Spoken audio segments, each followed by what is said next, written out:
अस्सलाम वालेकुम। कैसे? ठीक है। ये अच्छा क्वालिटी लेके आए आपके लिए। पेट्रोल मोटर है ये, 50 सीसी है, बहुत अच्छा चलता है। कोई लोग को चाहिए तो आ जाओ चाइना मार्केट, अल हिल चाइना मार्केट में आ जाओ। बहुत अच्छा क्वालिटी का है और स्पीड भागेगा 50 स्पीड में चलता है। ऑयल पेट्रोल मिक्स है।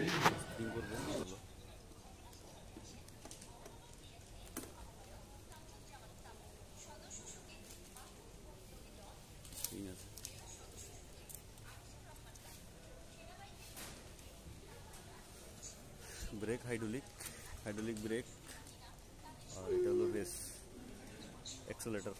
আর গ্রিপগুলো অনেক সুন্দর, সিটটা অনেক বড় বড় ছোটো সবাই চালাতে পারবে। আর এটা স্টার্ট, আর এখানে আছে শক।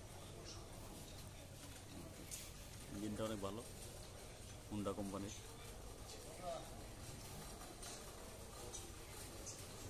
পেট্রোল মোবিল মিক্স করে এই করতে দিতে হবে। জাম্পিংগুলো অনেক সুন্দর। Oil brake.